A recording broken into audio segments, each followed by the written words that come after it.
अस्सलाम वालेकुम, मेरा नाम डॉक्टर सबीना असलम है। मैं लाइफ के इंटरनेशनल हॉस्टल में कंसल्टेंट ऑब्स्टेट्रिशियन एंड गायनेकोलॉजिस्ट काम कर रही हूँ।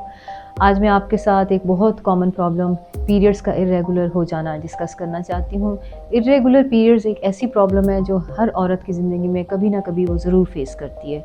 जो नॉर्मल साइकिल है वो 27 टू 32 डेज़ का होता है, और अगर इससे ज़्यादा हो या कम हो तो वो इरेगुलर पीरियड्स में आता है। अब जो सबसे ज़्यादा सवाल जो कॉमनली मेरी पेशेंट्स करती होती हैं कि हमारे पीरियड्स इरेगुलर क्यों हो गए हैं। उनके पास अक्सर एक अल्ट्रासाउंड की रिपोर्ट होती है जिसमें अल्ट्रासाउंड पिक्चर बिल्कुल नॉर्मल होती है और माइनर सा हार्मोनल इम्बैलेंस होता है। पीरियड्स इरेगुलर की होने की जो मोस्ट कॉमन वजह है इस वक्त हमारा जो एनवायरमेंटल स्ट्रेस है, ये सबसे कॉमन वजह है। वो आपका job related home domestic stress भी हो सकता है, वो आपका कोई भी मेंटल स्ट्रेस हो, मेंटल टायर्डनेस हो, फिजिकल एग्जर्शन हो, उसकी वजह से स्ट्रेस की वजह से आपके पीरियड्स इरेगुलर हो जाते हैं। दूसरी जो मोस्ट कॉमन वजह है वो वेट का एक्सेसिव वेट गेन या एक्सेसिव वेट लॉस। दोनों वजूहात की सूरत में आपके हार्मोनल इम्बैलेंस हो जाता है जिसकी वजह से पीरियड्स इरेगुलर हो जाते हैं। Too much exercise, excessive weight loss के प्लान्स करना या एकदम से खाना पीना छोड़ देना और एक्सेसिव डाइटिंग करना, इससे भी पीरियड्स इरेगुलर हो जाते हैं जो कि हार्मोनल इम्बैलेंस की वजह से होता है। बहुत ज़्यादा वेट गेन कर लेना, उससे हार्मोन्स इम्बैलेंस होकर पॉलीसिस्टिक ओवरीज में कन्वर्ट हो जाता है, तो ये भी इरेगुलर पीरियड्स की एक वजह होती है।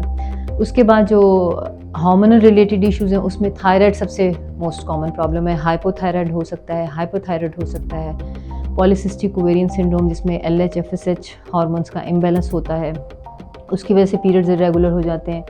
उसके बाद जो कॉमन प्रॉब्लम है वो आपके प्रेगनेंसी के बाद लैक्टेटिंग मदर्स को होता है। प्रेगनेंसी एमेनोरिया होता है, पेशेंट समझती है मुझे इरेगुलर पीरियड्स हो रहे हैं, जबकि वो एक मिस्ड प्रेगनेंसी पुरानी चल रही होती है जिसमें patient of and on spot करती है। कोई क्रॉनिक एक्टोपिक प्रेगनेंसी होती है जिसमें भी आप पेशेंट हमें आके ये कहती हैं कि मुझे इरेगुलर पीरियड्स हैं। और जो सीरियस प्रॉब्लम्स होती हैं इरेगुलर की पीरियड्स होने की, वो यूजुअली उनमें भी बिनाइन होती हैं जो कि ट्रीटेबल कॉज होती हैं। जैसे कोई हार्मोन प्रोड्यूसिंग ओवेरियन सिस्ट हो जाए, उसमें आपको इरेगुलर पीरियड हो सकते हैं। जो सीरियस कॉजेज़ होती हैं उसमें आपका ओवेरियन कैंसर्स होते हैं या एंडोमेट्रियल कैंसर्स होते हैं जिसमें patients of and on bleed करती हैं। और पेल्विक इन्फ्लेमेटरी डिजीज़ यानी कि पेल्विक इन्फेक्शन जो होती है उसमें पेशेंट के इरेगुलर पीरियड होते हैं।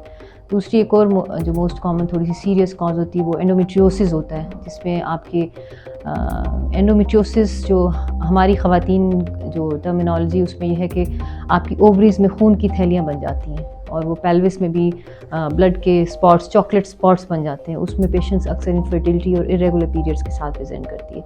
तो याद रखिए, जब भी आपका साइकिल इरेगुलर हो, जो कि नॉर्मल साइकिल 27 टू 32 डेज़ का है, पीरियड्स कम हो ज़्यादा हो, वो इरेगुलर पीरियड्स होना पेशेंट की हेल्थ को मुतासिर कर सकता है। उसे ज़्यादा पीरियड्स होने से आयरन डेफिशिएंसी हो सकती है। कभी कभी माइनर प्रॉब्लम्स को छोटी सी सप्लीमेंटेशन के साथ, थोड़ी सी मेडिसिन के साथ ट्रीट किया जा सकता है। आपको मैसेज सिर्फ ये है कि इरेगुलर पीरियड्स को टाइमली एड्रेस कीजिए, अपने डॉक्टर को ज़रूर मिलिए, क्योंकि टाइमली प्रॉब्लम अगर सेटल हो जाए ना तो ये अच्छी बात होती है, फिर आपकी बॉडी पे इतना इफेक्ट नहीं आता। Thank you.